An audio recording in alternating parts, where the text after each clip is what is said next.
Guys, I have transformed my room from this to this. Now it has become my pink paradise. Pretty little pink paradise. তো চলো কি কি transformation করলাম সেগুলো তোমাকে একদম ডিটেইলসে দেখাবো। তো এই হলো ট্রান্সফরমেশনের আগে আমার রুম।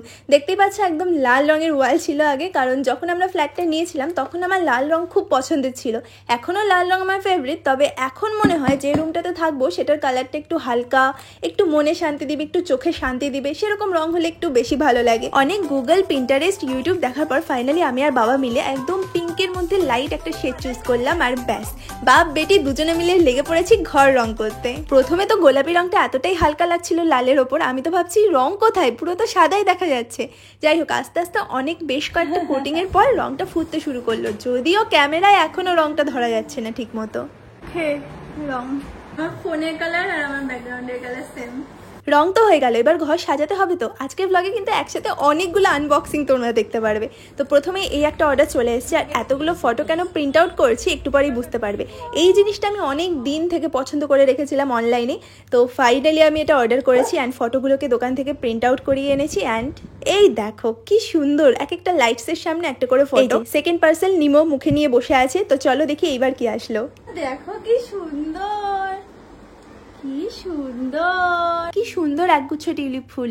ঘরের ওয়ালের সাথে ম্যাচ করে বেশ কিছু সাজানোর জিনিস অর্ডার করেছিলাম, যেগুলো লাস্ট 1-1.5 মাস ধরে এসেই যাচ্ছে একটার পর একটা। তো এরপর যেটা পার্সেল আসলো এটা হলো একটা ড্রিম ক্যাচার। এটাও পিঙ্কের মধ্যেই অর্ডার করেছিলাম, এখানে একটা লাইটও ছিল। আর ড্রিম ক্যাচারটা বেসিক্যালি এরকম লম্বা, বাট আমি ওটাকে 3টে ফোল্ড করে ছোট করে ওয়ালে লাগিয়েছি, এতে পালকগুলো বেশ ঘন ঘন দেখা যাচ্ছিল, ভালো লাগছিল। এরপর বেড কভারের পালা। যখন আমার লাল ওয়াল ছিল তখন আমি সবসময় সাদা বেড কভার ইউজ করতাম, বাট এইবার মনে হলো একটু বেড কভারটা চেঞ্জ করা যাক, একটু কালারফুল কিছু নেওয়া যাক। তো সুন্দর একটা হালকা গোলাপির মধ্যে বেড কভারটা, মা বাবাই এটা পছন্দ করে এনেছে। আর তার সঙ্গে এই রাগটা, এটা খুব সুন্দর আর খুব মিষ্টি একটা কালার, এটাও বাবাই পছন্দ করে নিয়ে এসছে। এরপর অর্ডার করেছিলাম কয়েকটা এই আর্টিফিশিয়াল পাতাগুলো এই কর্নারটার জন্য। তারপর ভাবলাম পাতা যখন আছে ফুল কেন থাকবে না, তাই পাতাগুলোর মধ্যে সেলোটেপ দিয়ে পুরনো ওই টিয়ারার থেকে কেটে কেটে কিছু ফুল লাগিয়ে দিলাম। আর দেখতে দেখলাম বেশ ভালো লাগছে, আমার তো পছন্দই হচ্ছিল বেশ। এই কামড়ায় না, দাঁড়া দাঁড়া দাঁড়া। Oh my god, so pretty. মিশোতে যখন এই ফটো ফ্রেমগুলো দেখেছিলাম আমার এত ভালো লেগেছিল, আর আমার রুমের এস্থেটিকের সাথে একদম ম্যাচ খাচ্ছিল। তো ফটোগুলো আসার সাথে সাথেই আবার দৌড়ালাম বাবার কাছে, পেরেক গেঁথে দাও ওয়ালে। যেটা আমি রিসেন্টলি বুঝতে পেরেছি খুব কঠিন একটা কাজ, দেখে সোজা মনে হলো পেরেকগুলো ঢুকতে চায় না ওয়ালের ভেতর। এইবার হলো রুমের আরেকটা খুব ইম্পর্টেন্ট জিনিস, যেটা পর্দা। আর ওই যে বললাম আমি এমন একটা কালার চাই যেটা আমার চোখকে শান্তি দেবে, তো গোলাপির সাথে ম্যাচ করেই পর্দা খুঁজছিলাম। আর এদিকে দেখো আমি পর্দা কি বের করবো, নিমো ব্যস্ত হয়ে গিয়েছি আমি ব্যাগের মধ্যে কি এনেছি দেখার জন্য। অ্যান্ড ফাইনালি আমার রুমের সাথে ম্যাচ করে এই পর্দাটা।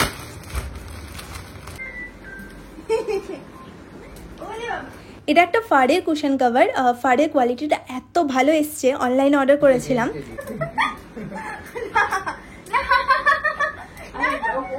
সো রাইট নাও আমার রুমটা কিছুটা এরকম লাগছিল দেখতে, আমার বেশ ভালো লাগছিল, বাট আরেকটু ম্যাজিক ঢালা বাকি আছে এখনও, ওয়েট।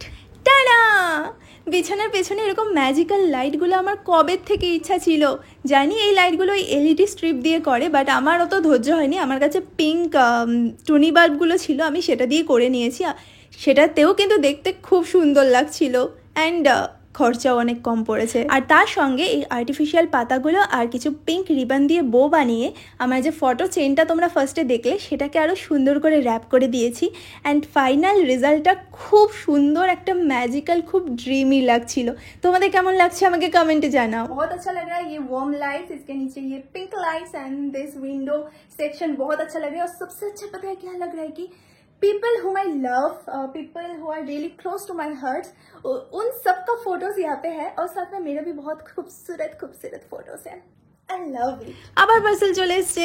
এই কদিনে মা বিরক্ত হয়ে গেছে, বলে 2 দিন পর খালি তোদের পার্সেল আসে আর সব বাক্সগুলো আমাকে গিয়ে ফেলতে হয়। এটার মধ্যে একটা সুন্দর পিঙ্ক আর একটা হোয়াইট ক্যান্ডেল রয়েছে, আর এটা দিয়ে আমি বিছানার পাশে সাইড টেবিলটা সাজিয়েছি। সুন্দর স্মেল, কিন্তু ব্যাপার হচ্ছে যে এগুলো যে আমি ধরাবো, এটা যে ধরালেই তো নষ্ট, সুতরাং সেই ধরানোর মতো আমার মনের জোর হচ্ছে না। তো আমি ঠিক আছে যেদিন আমি ভিডিও বানাবো সেদিন আমি মোমগুলো ধরাবো। তো আজকে আমরা এই ক্যান্ডেলগুলোকে জ্বালাবো।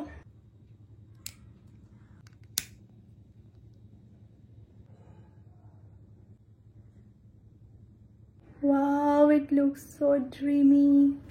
আর এর সাথেই আপাততর জন্য আমার রুম মেকওভার কমপ্লিট। তো চলো ফুল রুমের একটা ট্যুর দিই তোমাদের।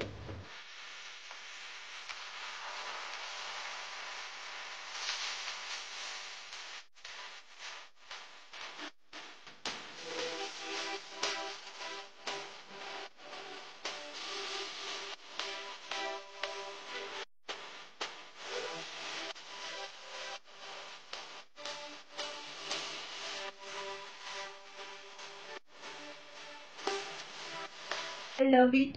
It's simple but beautiful. জানি এই টাইপের ব্লগ আমি খুব একটা ফেসবুকে আপলোড করি না, বাট আমার খুব ইচ্ছে করেছিল তোমাদের সবার সাথে শেয়ার করি, যে রুম ট্রান্সফরমেশনটা আমি করলাম সেটা তোমাদের সাথে শেয়ার করি। তো তোমাদের কেমন লাগলো সেটা আমাকে কমেন্টে জানিও। আর কোনো জিনিসের যদি লিঙ্কের দরকার হয়, আমি তো এখানে লিঙ্ক কত দিতে পারবো না, আমি ইনস্টাগ্রামে সবকিছু ডিটেলস একটু একটু করে ছোট ছোট শর্টস দিয়ে আপলোড করেছি। তো কোনো জিনিস যদি তোমরা লিঙ্ক চাও তাহলে আমার ইনস্টাগ্রামে চলে যাও, ইনস্টাগ্রামে গিয়ে ফলো করো, আর ওখানে সব রিলসগুলো দেখো, ওখানে সবকিছু ডিটেলস পেয়ে যাবে। চলো টাটা, দেখা হবে নেক্সট ব্লগে।